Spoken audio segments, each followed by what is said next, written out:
In 2007, the federal government established the National Environmental Standards Regulatory and Enforcement Agency, NISREA, by law, enacted by the National Assembly.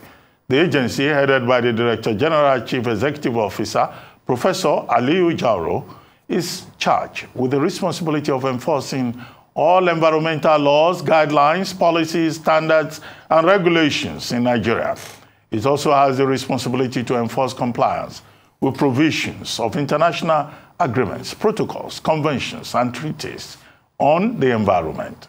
Joining us now is the Director General Chief Executive Officer of the National Environmental Standards and Regulations Enforcement Agency, NISREA, Professor Aliyu Jauro.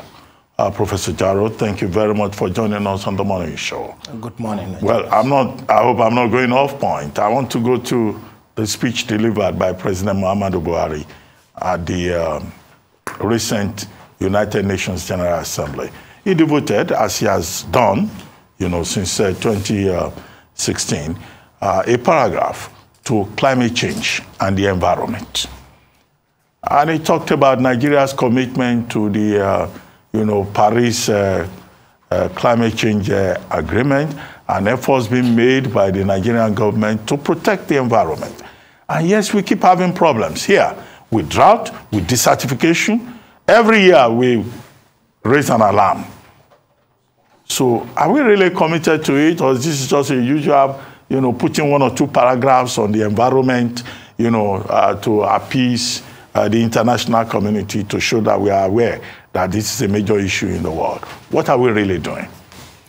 What I can say, the government is highly committed because Mr. President committed Nigeria that Nigeria is going to cut down the carbon emission without any assistance by 20%. Initially, with air assistance, 40%, and now is 45%, is now 47%. So the government is highly committed.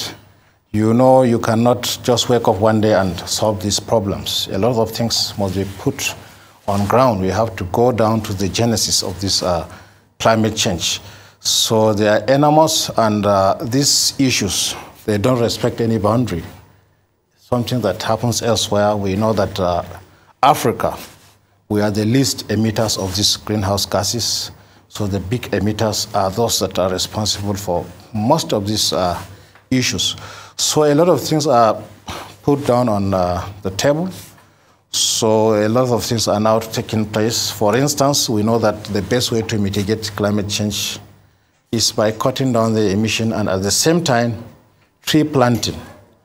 So the government is planning to embark on massive tree planting because these trees are those that can serve as a carbon sink, mitigate the carbon and absorb the CO2 in the atmosphere. And also a lot of programs are on ground to ensure that Nigeria switch to a greener form of energy to avoid the emission of these greenhouse gases.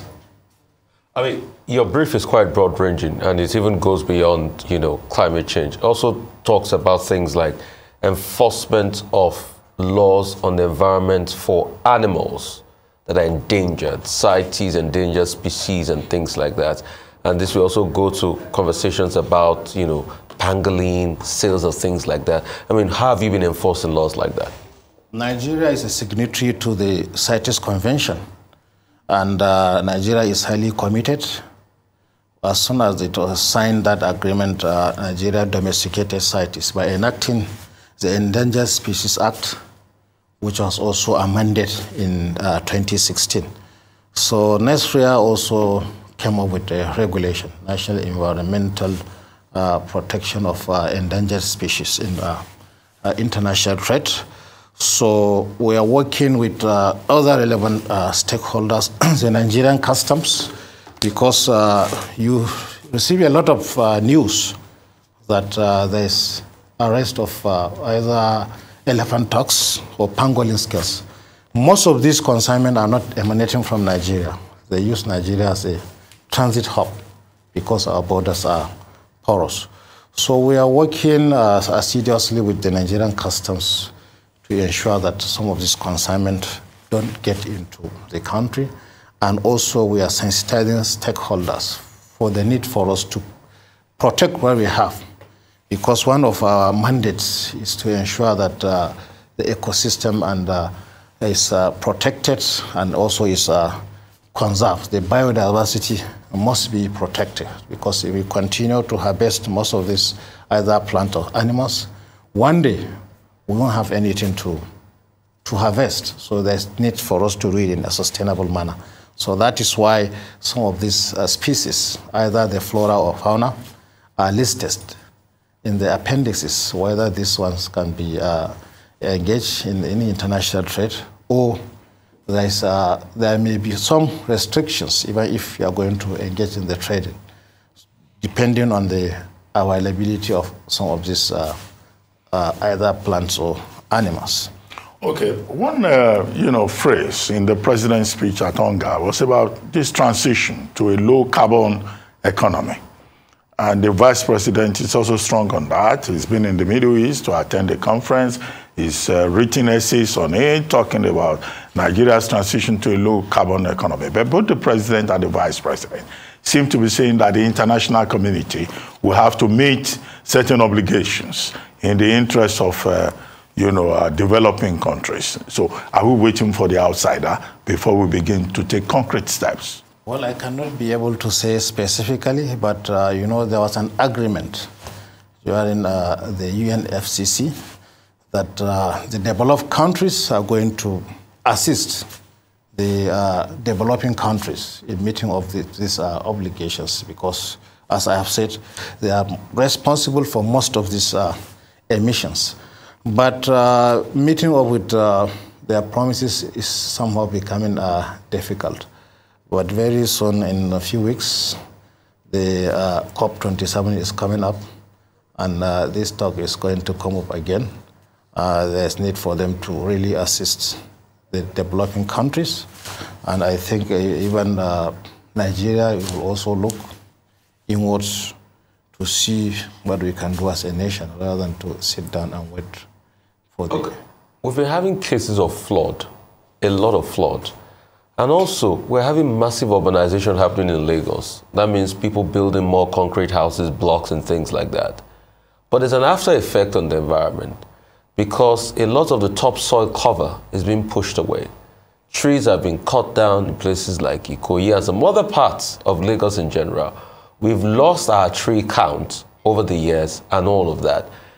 When will you start enforcing this environmental law against real estate developers that are depleting our soil cover?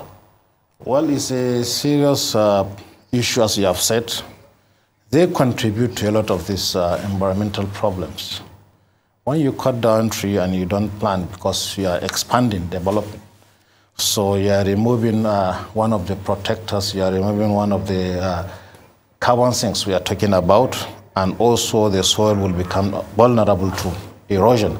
Likewise, as you have said, when they build, they lay concrete. So when it rains, the rainwater will not have the opportunity to percolate down.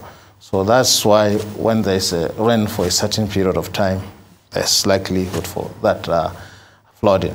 The problem with enforcement in this aspect is there are a lot of stakeholders involved in it. We have the development controllers that are responsible for even issuing the permit to go on the building construction, and also the city planning. There are a lot of things going on there, a lot of violations. But we are trying to see how we can engage with the stakeholders. Even before coming here, I was talking about the construction sector. So we'll sit down and see. Well, Professor Jauro, we're running out of time, but as you well know, the problem is not just the construction sector. The flooding that we have, for example, the Benue Plain, the Niger Plain, each time the Cameroonians release water from the Lagdo Dam, every year we suffer here in Nigeria. So it's very complex, and it's unfortunate that government has not been able to address it. But thank you very much, Professor Aliyu Jauro, for joining us.